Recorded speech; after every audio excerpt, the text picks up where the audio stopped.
திருமாவளவன், திருமாவளவன், திருமாவளவன், திருமாவளவன். யார் இந்த திருமாவளவன்? திருமாவளவன் வெறும் பெயரா? இல்லை, கோடிக்கணக்கான தொண்டர்களின் போர் முழக்கம் இந்த திருமாவளவன். தொல் திருமாவளவன் தலித் சமூக விடுதலையோடும் தமிழ் இன உரிமையோடும் சமூக சமத்துவத்தோடும் தனது முழு வாழ்நாளையும் சமூக நீதிக்காக அர்ப்பணித்த பெயர்தான் இந்த திருமாவளவன்.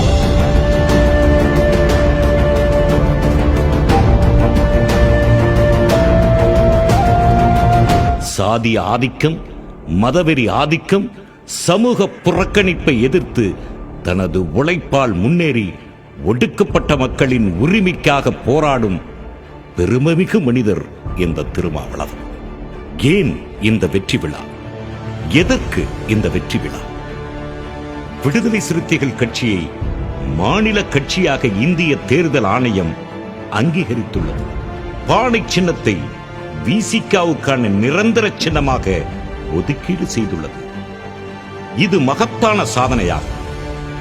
கடந்த 2024ஆம் ஆண்டு நடைபெற்ற நாடாளுமன்ற பொது தேர்தலில் விசிகா சிதம்பரம், விழுப்புரம் ஆகிய 2 மக்களவை தொகுதிகளில் சுயேட்சை சின்னமான பானை சின்னத்தில் போட்டியிட்டு 2லும் வெற்றி பெற்றதால் தேர்தல் சின்னங்கள் ஒதுக்கீடு ஆணை 1968 விதி எண் 6A அடிப்படையில் இந்த அங்கீகாரம் வழங்கப்பட்டுள்ளது. விடுதலை சிறுத்தைகள் கட்சி கடந்த 1999ஆம் ஆண்டு முதன்முறையாக தேர்தல் அரசியலில் நுழைந்தது. அந்த தேர்தலில் 3வது அணியை வழிநடத்திய தமிழ் மாநில காங்கிரஸ் கட்சியின் சைக்கிள் சின்னத்தில் சிதம்பரம், பெரம்பலூர் ஆகிய 2 இடங்களில் போட்டியிட்டது. ஆனால் 2லும் வெற்றி வாய்ப்பை இழந்தது.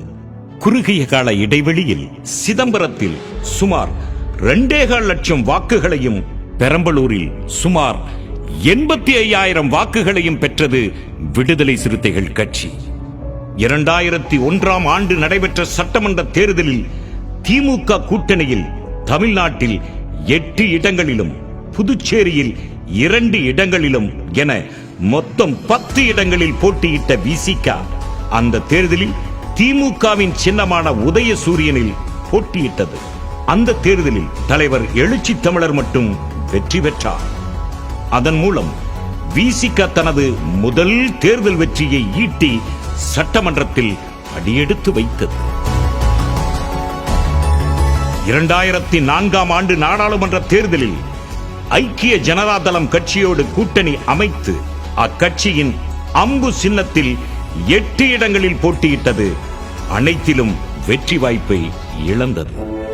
2006ஆம் ஆண்டு அதிமுக தலைமையிலான கூட்டணியில் தமிழ்நாட்டிலும் புதுச்சேரியிலும் 9 இடங்களில் போட்டியிட்டது. அந்த தேர்தலில் தான் முதலாக சுயேட்சை சின்னமான மணி சின்னத்தில் போட்டியிட்டது. அவற்றில் காட்டுமன்னார் கோவில், மங்களூர் ஆகிய 2 தொகுதிகளிலும் வெற்றி பெற்றது விசிகா. 2009ஆம் ஆண்டு நாடாளுமன்ற தேர்தலில் திமுக கூட்டணியில் சிதம்பரம், விழுப்புரம் தொகுதிகளில் சுயேட்சை சின்னமான நட்சத்திரம் சின்னத்தில் போட்டியிட்டது. அதில் 1 லட்சத்திற்கும் கூடுதலான வாக்குகள் வித்தியாசத்தில் சிதம்பரம் தொகுதியில் எழுச்சி தமிழர் வெற்றி பெற்றார். அதன் மூலம் விசிகா நாடாளுமன்றத்தில் தனது கணக்கை துவங்கியது.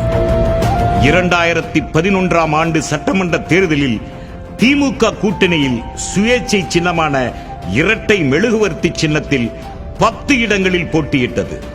2014ஆம் ஆண்டு நடைபெற்ற பாராளுமன்ற தேர்தலில் திமுக கூட்டணியில் சுயேட்சை சின்னமான மோதிரம் சின்னத்தில் சிதம்பரம், திருவள்ளூர் தொகுதிகளில் போட்டியிட்டது.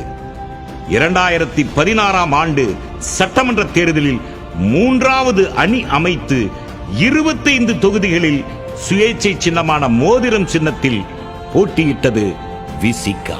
2019ஆம் ஆண்டு மீண்டும் திமுக கூட்டணியில் இடம்பெற்று சிதம்பரம் தொகுதியில் பானை சின்னத்திலும், விழுப்புரம் தொகுதியில் திமுக சின்னமான உதயசூரியனிலும் போட்டியிட்டது.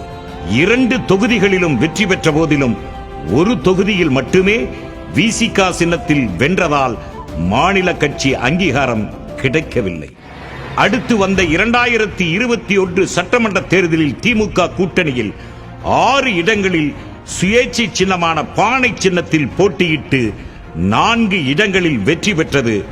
எனினும் அங்கீகாரம் கிடைக்கவில்லை.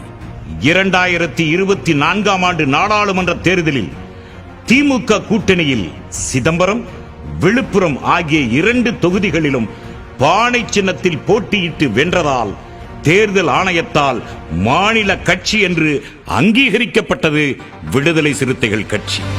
1947 இந்திய சுதந்திரத்திற்கு பிறகு தேர்தல் நடைபெற ஆரம்பித்த 1952 கணக்கிட்டால் கடந்த 72 ஆண்டுகால தமிழ்நாட்டின் தேர்தல் அரசியல் வரலாற்றில் தலித் ஒருவரால் துவங்கப்பட்ட அரசியல் கட்சி ஒன்று மாநில கட்சியாக அங்கீகாரம் பெறுவது இதுவே முதல் முறை. தேர்தல் அரசியல் களத்தில் 25 ஆண்டு காலமாக நடத்திய இடையறாத போராட்டத்தால் இந்த சாதனையை தலைவர் எழுச்சி தமிழர் அவர்கள் நிகழ்த்தியுள்ளார். அவரது அளப்பரிய தியாகத்தையும் ஒப்பிட முடியாத சாதனையையும் பாராட்டி இந்த வெற்றி விழா ஒருங்கிணைக்கப்பட்டுள்ளது. கொள்கை வெல்ல களமாடுவோம், கோட்டையில் ஒரு நாள் கொடியேற்றுவோம். தத்துவார்த்த பாதையில் அழைத்துச் செல்லும் எங்கள் தலைமையோடு வாழ்நாள் முழுவதும் களமாடுவோம். சமூக விடுதலையை வென்றெடுப்போம். ஜெய் பீம்.